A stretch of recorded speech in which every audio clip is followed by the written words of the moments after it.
So here we go again, once more onto the breach, dear friends. Your Mind at Work, Under the Hood, session 8. Isn't it amazing to think that this is the penultimate session? It only seems like 5 minutes since we kicked this off with me in France in September and Jane in Canada. But there you go. It is what it is. And let's just remind ourselves what we've covered over the last few months.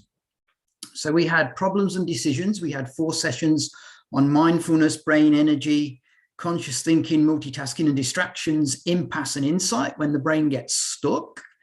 We then had a couple of sessions on drama and uncertainty and expectations and how they can help you or hinder you to stay cool under pressure. And now we're in the final throes of the program when we're talking about collaborating with others. So we did enemies and friends last month, and today we're doing fairness and status, and then we're finishing up with constant change. You know, ladies and gentlemen, the human brain, it really makes you think, doesn't it? That was a joke, by the way. Okay, let's get on to the name of the book.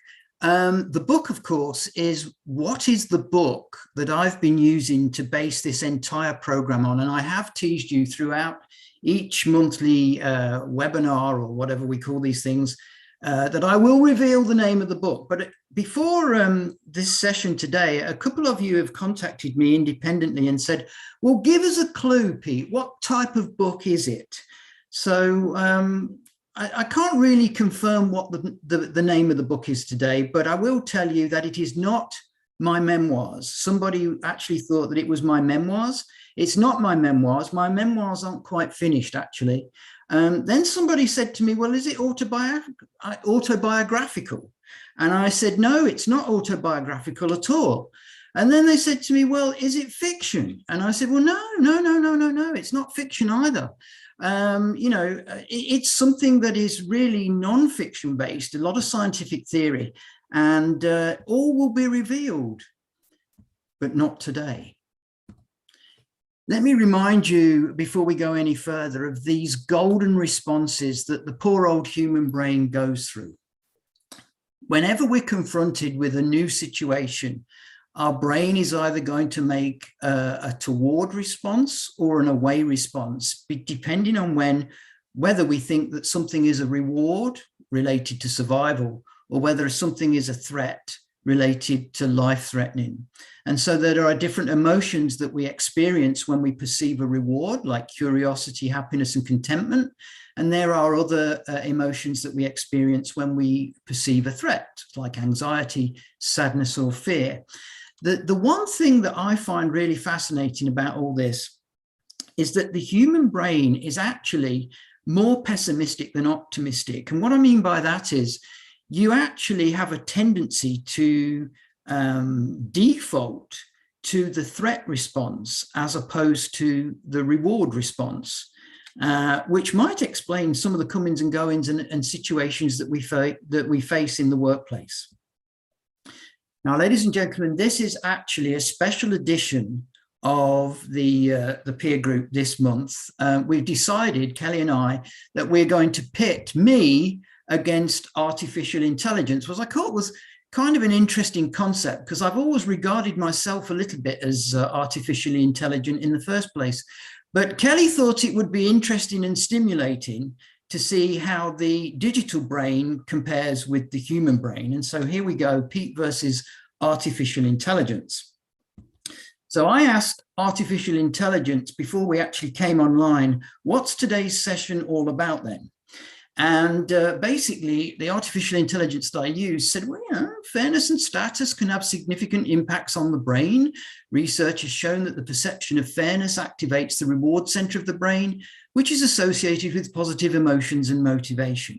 Similarly, status, for example, can also affect the brain. When we perceive that we have a high status or social standing, our brain releases testosterone, which is associated with feelings of confidence and dominance.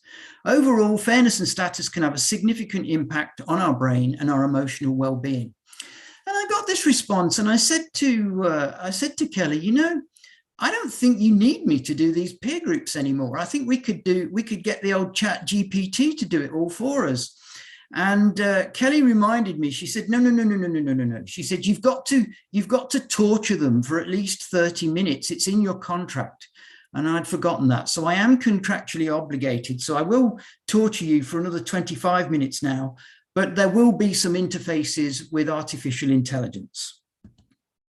One of the things we're going to talk about today is the SCARF model. Why is it called the SCARF model? Well, because SCARF stands for status, certainty, autonomy, relatedness, and fairness. And these are the concepts that we are now talking about, status and fairness today, to complete the set in terms of those infamous reward or toward responses and those away or threat responses. So the SCARF model pulls everything together. So today we're going to be talking about fair play. We're going to be talking about when things are just not fair. We're going to be talking about expecting fairness, and you know what expectations can do to you. Then we'll do the normal fairness summary. Then we'll talk about status and how on the way up and on the way down can dramatically influence what happens in the workplace for years, believe it or not, for years. Then we'll talk about the SCARF model going up and down, and we'll do the status summary. So, hey, artificial intelligence. Why are the British obsessed with fair play? If anyone didn't know by now, I am British. So this was the response that I got from ChatGPT. The British sense of fair play is deeply ingrained in the culture and is often seen as a defining characteristic of the nation. It encompasses principles of justice, integrity, and adherence to rules and norms. Fair play in the British context goes beyond simply following the rules. It also emphasizes the spirit of sportsmanship, respect for opponents, and a commit to honorable conduct. You know, actually, thinking about that last sentence for a second, I think I've just begun to understand why I was deported 20 years ago. I'll move swiftly on. What is fairness? Impartial and just treatment or behavior without favoritism or discrimination. Of course, we also asked ChatGPT, and ChatGPT came up with some really interesting paragraphs. I'll just read the first sentences from each one. Fairness is the quality of being just, impartial, and free from bias or favoritism. And fair play refers to the concept of playing by the rules, respecting the spirit of the game, and treating opponents with respect and courtesy. Now, some research was done by several universities in the States, and where they played what was called the ultimate game.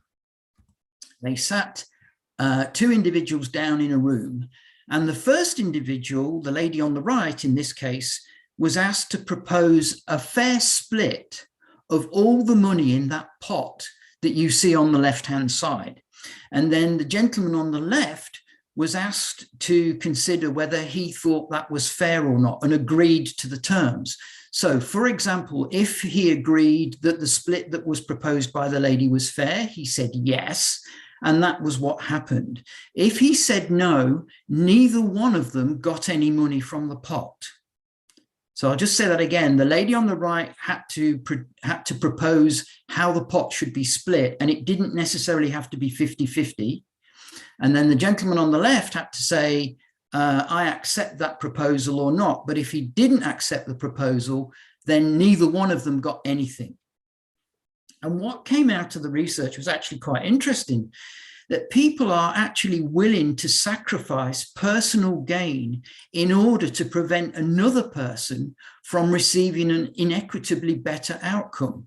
In other words, what the research showed was, and believe this or not, fairness was more important to the participants than the money itself. Where they agreed, they could have got the money, but where they didn't agree, because they didn't think it was fair, nobody won. Now, what happens in the brain when this is the case is the reward circuitry of the brain is activated. It's activated more when an offer is perceived to be fairer than when it's unfair, even when there's no additional money to be gained. So if you look at that example where the lady proposed, you can have $5 out of the $10 in the pot, and I'll have $5 out of the $10 in the pot, that produced a high reward or toward response. But when the offer was, you can have $5 out of a $20 pot and I'll have $15 out of that $20 pot, that was obviously deemed to be less fair. Now, there's two ways that the gentleman on the left can go at that stage. He can still generate a somewhat diluted reward response because he says, well, I guess $5 is better than nothing. Or he can say, 5 out of 20 is not fair. You're only giving me 25% and you're taking 75%. That's not fair. Therefore, that generates a threat response and nobody wins. When it's not fair, many arguments at work and even outside of work start between people with a sense of unfairness. Somebody is in some way disadvantaged. This often starts when one person misreads another person's intent, which happens all the time in the workplace because we make assumptions about one another.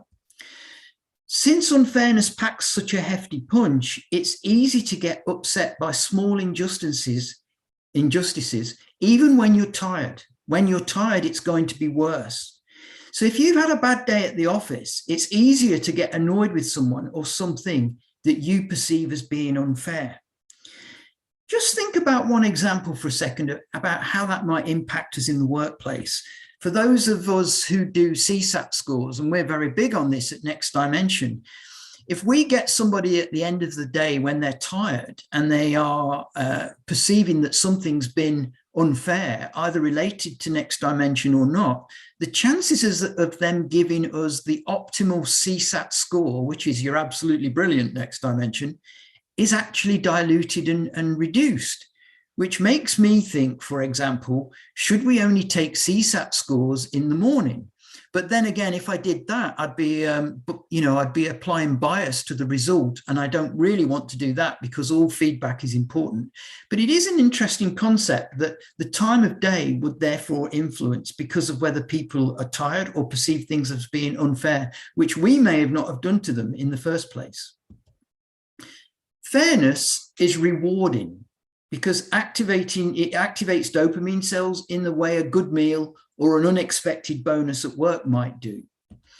The feeling you get from a sense of fairness is one of connecting safely with others. So it's linked to relatedness, which we talked about previously. And would you believe it? Fair exchanges also increase, shall I say it? Yeah, baby. Oxytocin. We talked about that last month as well. But do you know what?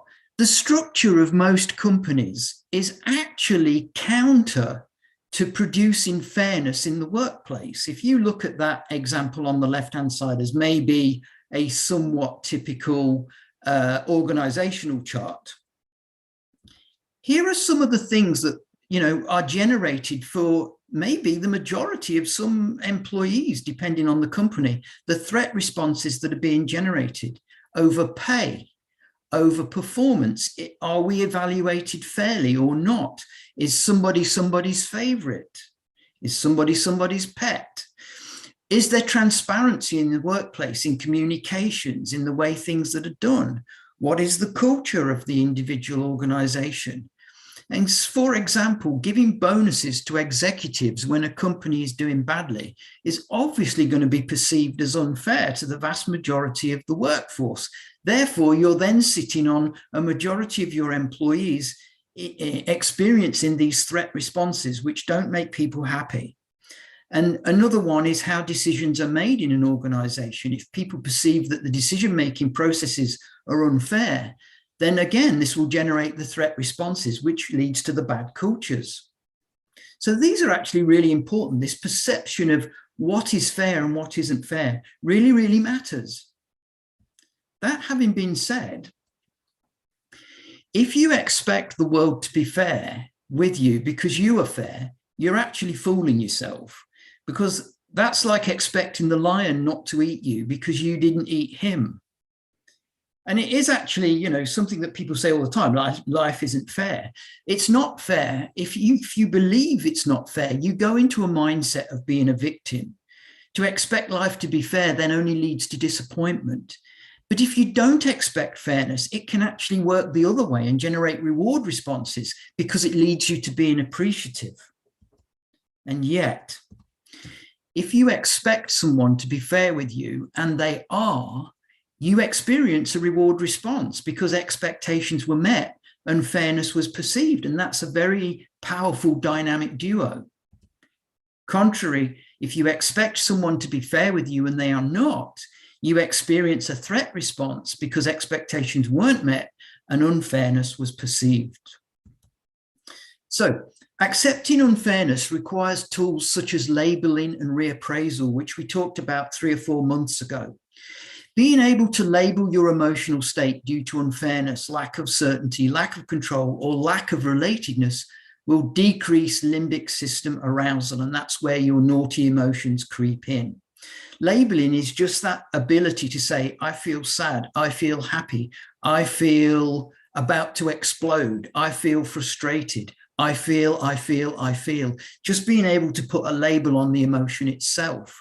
But if labeling doesn't work, which isn't as strong as reappraising, try and look at the situation from different perspectives.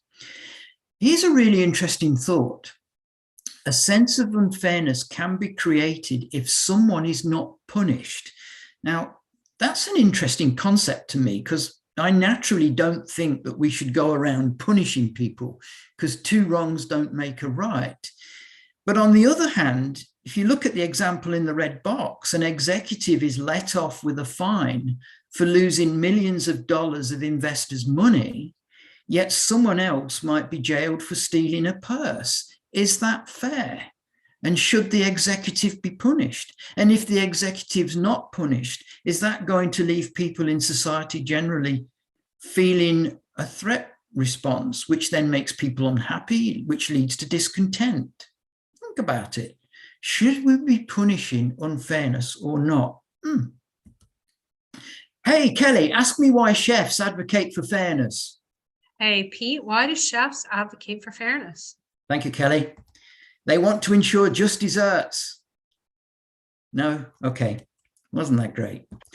Okay, so what do we know about fairness? A sense of fairness can be a primary reward, where a sense of unfairness can be a primary threat. That's really important. Linking fairness and expectations helps explain the delight of kindness of strangers, as well as the intense emotions of betrayal from the people closest to you, which could be your teammates and colleagues. An interesting point, which I haven't got time to go into today, but which is also true, is that men don't experience empathy with someone who is in pain, who has been unfair, whereas ladies tend to be a lot more empathetic. Punishing unfair people can be rewarding, and not punishing unfairness can generate a sense of unfairness in itself. So when you accept an unfair situation, you have to do so by labeling or reappraising.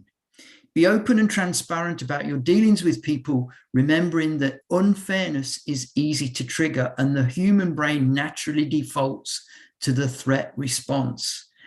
And then it says in the bottom corner, don't let unfairness go unpunished. I'm still on the fence about that. And like I said, I'm not sure we should go around punishing other people. But it's that concept of that was unfair and persons got away with it that people generally find distasteful. So now let's talk about status. Status is the relative social, professional, or other standing of someone or something. And I have to tell you, in the SCARF model, remember status was at the top, and that wasn't by accident, because status, believe it or not, ladies and gents, is the #1 biggest reason why our emotions run amok. I'll say that again. Status is the #1 reason why our emotions run amok. All those other factors are important. I'm not dismissing them. But the #1 reason why people get so emotionally hung up is on this perception, and that's what it is, of status. So good old ChatGPT came in with its definitions of status, referring to a person's relative position, standing or rank within a social or hierarchical structure. And status can have a significant impact on the brain, as it can influence an individual's social, emotional, and cognitive function in various ways. These will all be part of the slides, by the way. The one thing we can say about status is it is absolutely relative. That's where ChatGPT and I totally agree. You've always got to be in the position mentally of comparing yourself to something or somebody. What's really interesting is, even as we sit here now in this peer group live on Zoom, every single one of us has a pecking order of people that we know who are either colleagues at work or social friends or our family that are close to us, that we have in our minds ranked in a certain order. And we've either decided that we are better off than those people in the pecking order, or that we are worse off by the people in that pecking order. And when we perceive that we're better off, it generates the dopamine and the reward response. And when we perceive that we're worse off, it causes a lack of dopamine production and the threat response. And by the way, us humans are extremely accurate judges of where we fall on the social ladder. But I can tell you, consciously or subconsciously, you have a pecking order and you know exactly where you fit into that pecking order. And it is going to influence the way that you react. The unfortunate thing, or fortunate thing maybe, about status or, quote, relative importance is there is no universal scale. You know, Pete Needham's got his scale of 1 to 10, Kelly's got hers, Jane's got hers, everybody's got their scale of 1 to 10. But the most important thing to bear in mind is it's completely personal. It is unique to you. Now, how might you decide what your status is at any one given moment in time? Well, it might be, you know, age. You might look at me and you might say to yourself, well, at least I'm not as old as Pete. And that might threaten, you know, that might generate a reward response. But that's what you've just done. You've just given yourself some status because being younger than Pete was important to you. Or you might say, I've got more money than that person, or I've got less money than that person. It's going to generate those responses of reward or threat. You might look at somebody and say, well, they're stronger than me, or I'm weaker than them, or the other way around. Does the same thing. Or you might say, I'm more intelligent, or I'm less intelligent, or I wish I was as intelligent as Einstein. That's the status scale that's going to generate those emotional responses. And one might be humor. I'm funnier than that person, or I'm less funny, or, you know, I can't tell jokes in the same way as that person. I haven't got the British sense of humor, the quick wit, maybe. So it's a number of different things, but only you can really decide. At the end of the day, what I can say with absolute certainty is that when your status changes for the worse, you will experience the threat response. When your status changes for the better, you will experience the reward response. These are scientifically proven facts. So when you're on the way up and on the way down, what's actually going on? Well, the threat response is stronger and more common than the reward response with regards to status, but that's true across the board, actually. Just speaking to someone you perceive to be of a higher status activates a threat response. Could this be the reason why so many subordinates are anxious about talking to their boss? Because if they're perceiving their boss to be of a higher status, then it makes it a threat to even open up and admit mistakes, ask for feedback, ask for help. It just gets in the way. And could this be happening to you or your colleagues, or even, you know, your boss? If your boss is somebody who is on the intellect status scale and perceives that one of their subordinates is more intelligent than them, is that a threat? Or is it something to be welcomed? For some people, it might be a threat.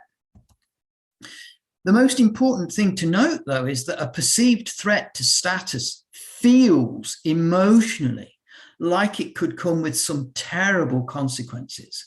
If something's going to get your threat response going in a big way, status or the change in status downwards is going to do the trick. So this probably explains why so many people go to great lengths to avoid situations that put their self-perceived status at risk. Is that you? Is that a colleague of yours? Is that your boss? You know, is this why people, for example, don't want to give presentations? Because they feel that they're not good at it. Or and if they did, they'd make a fool of themselves. And if they made a fool of themselves, would that influence the way people perceive them, which suggests that your status with your colleagues would go down?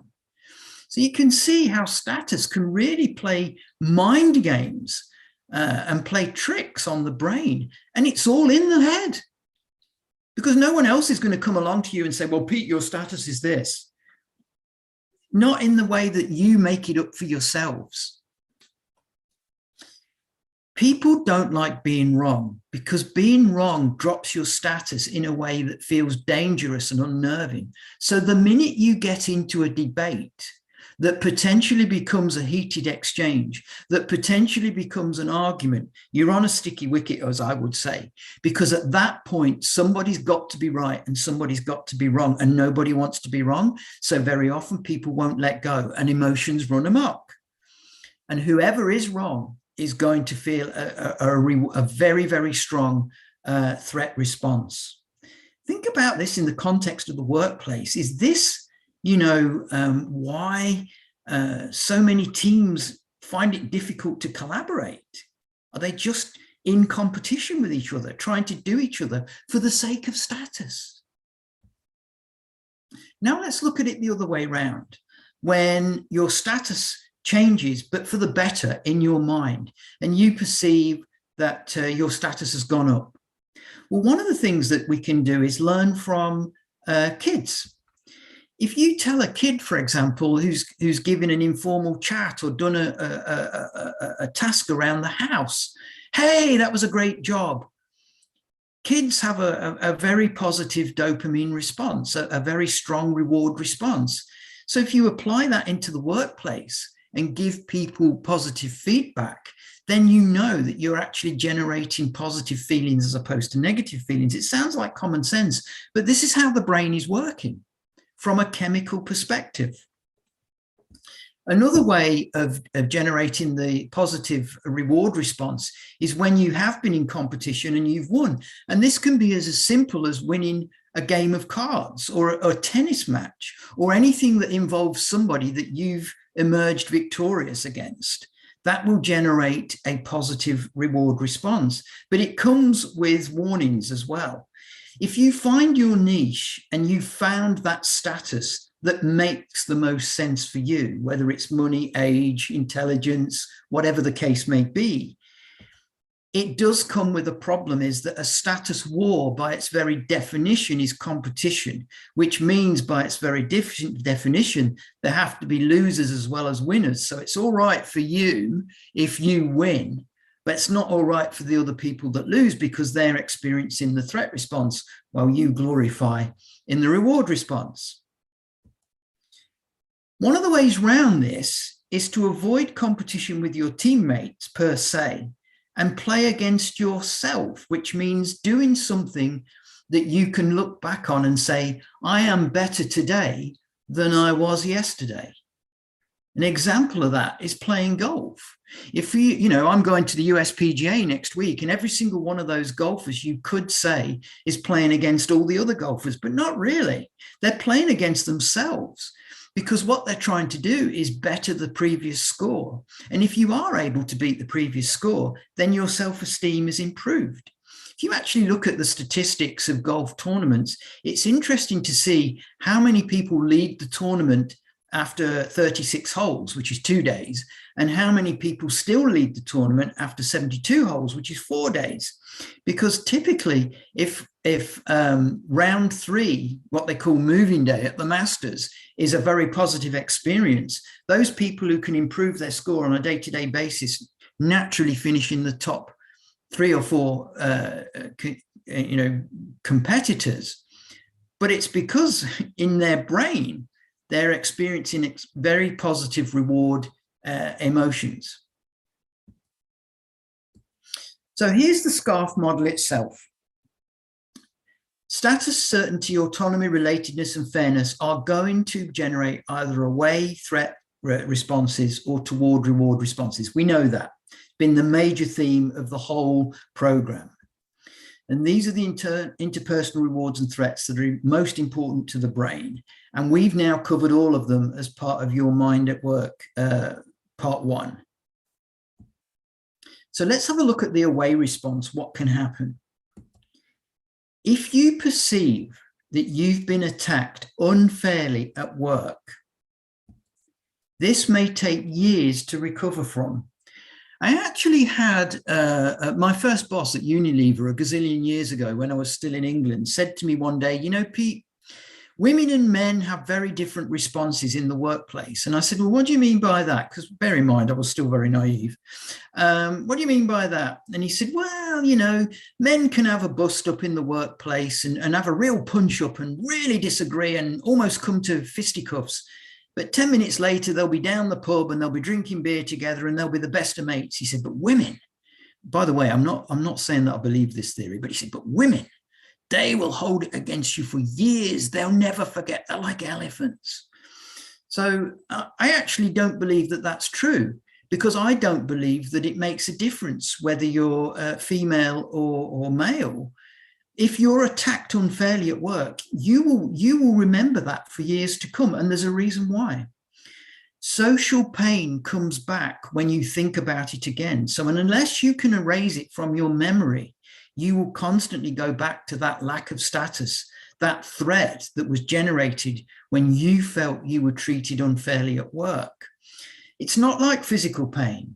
Physical pain can hurt for a minute, for a day, for a year, but eventually, hopefully, it goes away. But social pain will come back again and again and again. And the more you think about it, the higher the threat or the away response. Sorry, Pete, you know what? It is an interesting thing. And even Victoria put in the chat, it's true. And I could see smiles on some of the female faces on here. It is something, and we've talked about this even before, is for some reason, that is something that does seem to happen, is men can let it go and women seem to hold on. And I don't know kind of why and it's interesting you say you don't believe that, but it's an interesting factor here. I think, you know, I mean, bearing in mind that was said to me in the mid 1980s, so it was a long time ago, and attitudes have hopefully changed a little bit since then. But what I'm saying is, it doesn't matter whether you have a female brain or a male brain. If you perceive that, you know, your status has been diminished and you were unfairly treated at work, I don't think you do forget those things, or at least they get parked in your subconscious that can come back in a way that causes you pain in the future. That's what I believe, based on what I've been reading, you know, in the research that I've been doing. On the other side of the scale, the toward response, you know, people often say, well, are you a good boss? Well, using the SCARF model, we can actually do a little bit of a metric against ourselves, or at least let's do a metric now against our current boss. Does your current boss make you feel good about yourself? Because if they do, they're raising your status. Does your current boss give you clear expectations? Because if they do, they're raising certainty. Does your current boss let you make decisions? Because if they do, they increase your autonomy, which is all about control. Does your current boss connect with you on a human level? Because if they do, they're increasing relatedness. And if your current boss treats you fairly and you can tick all 5 boxes, you've got a wonderful boss, because they're going to make you feel great every single day you're at work. And if they do that, you're going to be calmer, you're going to be happier, you're going to be more confident, and you're going to be more connected, and you're going to be smarter. And isn't that what a good boss should do? Why don't they teach you those 5 things: status, certainty, autonomy, relatedness, and fairness, when you get your first managerial position, or the first time that you've got people reporting to you? Typically, we have to learn these things over time with experience, and dare I say it, getting it wrong from time to time, before we finally appreciate that status, certainty, autonomy, relatedness, and fairness can really positively affect your emotions in the workplace. So I've got some quotes for you now, sponsored by AutoGPT, my partner in crime today on the artificial intelligence front. Status is buying things you don't need with money you don't have to impress people you don't like. How about that? Wow. Status is a position you occupy. Reputation is what you're remembered for, because status is all in the brain, in the mind. Status is a game people play when they're afraid of showing their true selves. Interesting. Status is what people say about you when you're not in the room. Jeff Bezos, Amazon. It's not bad, is it? This artificial intelligence seems to know an awful lot. So here's the summary of status. Status is a significant driver of behavior at work and across life experiences. A sense of status going up, even in a very small way, activates your reward circuits. A sense of status going down activates your threat circuitry. Just speaking to your boss or a person of higher status, or as you perceive to be of a higher status, activates a status threat. And people pay a lot of attention to protecting and building status. I personally feel that goes a long way to explaining why certain people behave at work. When everyone is trying to be a higher status than others, there is a decrease in relatedness, which is then a threat response. And playing against yourself increases your status without threatening others. So that's a good way to do it. And status may be the most powerful driver of the 5. Just a quick reminder to me. So not in the group chat, 1 or 2 people have said they can't let go. What kind of a book is it, Pete, that you're going to tell us about? I told you it's not my memoirs, it's not autobiographical, and it's not fictional. 1 or 2 people have said, well, is it a directory? No, it's not a directory. 1 or 2 people have said, is it a mystery? No, it is not a mystery book at all. The title will be revealed. And 1 or 2 other people have said, well, is it some kind of travel guide, a travel guide through life? No, absolutely not. So, by all means, keep guessing if you want to, but it will be revealed. And here's the big tease. Underneath that green rectangle with the question mark and June is the book itself. And all will be revealed next month. And it is a fantastic book. Everything that we've talked about since September is captured in that book. Some of the scenarios we've talked about with Jane and Paul and other things are all in the book. And it is the most phenomenal read. And it will be available on Amazon if you choose so to read. Just a quick reminder before I take any questions or comments. Good old Jane, she's got the toughest job in the world, because I get the easy bit. I get to do all this lovely theory, and then Jane has about a week or 2 weeks to somehow turn it into a practical discussion relating to what I've talked about in my sessions, but she always succeeds. And so on Wednesday, May the 24th at 8:30, Jane will be talking about integrity and humility at work. Think about that in terms of fairness and status. And how it, again, passing the baton or taking the baton from me and really relating it to the workplace in a way that I know most of us will be able to refer to. And then in June, I'll be talking about constant change, and Jane will be talking about change management at work. And of course, the big reveal will happen next month as well. So if I stop sharing.